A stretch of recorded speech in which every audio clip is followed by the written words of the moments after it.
ada sebuah danau kecil yang disebut Danau Rokan. Danau ini terletak di ketinggian 5.029 meter di atas permukaan laut, di dasar lereng curam Gunung Trisul. Gunung ini juga adalah salah satu gunung tertinggi di India, di negara bagian Uttarakhand. Danau ini juga membeku hampir sepanjang tahun, dan hanya ketika salju mencair selama beberapa bulan di musim panas, sekitar bulan Agustus dan mulai September, barulah kerangka itu bisa terlihat. Sebagian besar kerangka masih terpelihara dengan baik, beberapa di antaranya masih memiliki daging yang menempel. Hingga saat ini, sisa kerangka dari sekitar 600 sampai 800 orang telah ditemukan di sini. Danau ini pertama kali ditemukan oleh seorang penjaga hutan Inggris yang sedang berpatroli pada tahun 1942. Danau ini juga menarik para ilmuwan dan pengunjung yang penasaran selama bertahun-tahun. Selama lebih dari setengah abad, para antropolog dan ilmuwan telah mempelajari mayat-mayat itu, dan mereka dibuat bingung dengan sejumlah pertanyaan. Siapakah orang-orang ini? Kenapa mereka bisa mati? Bagaimana mereka mati? Dari mana asal mereka? Banyak teori lainnya yang diajukan selama bertahun-tahun, seperti epidemi, tanah longsor, gempa bumi, ritual bunuh diri, hantu, dan masih banyak lagi. Satu teori lama yang mengkaitkan jenazah dengan seorang raja India beserta istri dan pelayan mereka yang semuanya tewas dalam badai salju sekitar 870 tahun lalu. Teori lain juga menyebutkan bahwa beberapa mayat itu adalah tentara India yang mencoba menginvasi Tibet pada tahun 1841 dan mereka dipukul mundur. Lebih dari 70 orang di antara mereka kemudian mencari jalan pulang melewati Himalaya, dan banyak di antaranya meninggal dalam perjalanan. Namun teori lain mengatakan bahwa daerah itu adalah semacam kuburan bagi korban epidemi. Studi sebelumnya menyimpulkan bahwa sebagian besar korban adalah orang dewasa yang memiliki perawakan yang cukup tinggi, berusia antara 35 sampai 40 tahun. Meskipun tidak ada bayi atau anak-anak, beberapa dari mereka adalah perempuan lansia.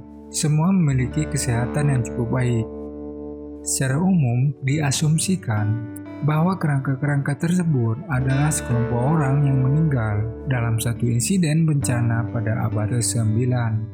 Pada tahun 2004, tim National Geographic melakukan perjalanan ke Rokan dan menemukan sekitar 30 kerangka. Ketinggian danau dan suhu es telah mengawetkan sebagian besar sisa-sisa dari kerangka tersebut, dengan beberapa kerangka yang masih memiliki rambut beserta daging yang masih menempel.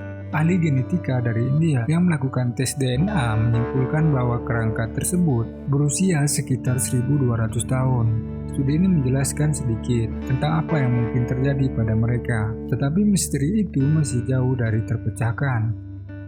Sebuah studi selama 5 tahun yang melibatkan 28 penulis dari 16 institusi di India, Amerika, dan Jerman mempertanyakan semua asumsi sebelumnya tentang sisa-sisa tulang di Danau Rokan. Para ilmuwan melakukan penanggalan karbon dan menganalisis secara genetik sisa-sisa 38 mayat yang ditemukan di danau tersebut. Sementara beberapa sisa memang berusia sekitar 1.200 tahun. Para ilmuwan mendapatkan bahwa banyak orang-orang yang mati beragam secara genetik, dan kematian mereka terpisah dalam kurun waktu hingga 1.000 tahun. Masih belum jelas apa yang terjadi di Danau Rokan, tetapi sekarang kita tahu bahwa kematian orang-orang ini tidak dapat dijelaskan dengan satu peristiwa.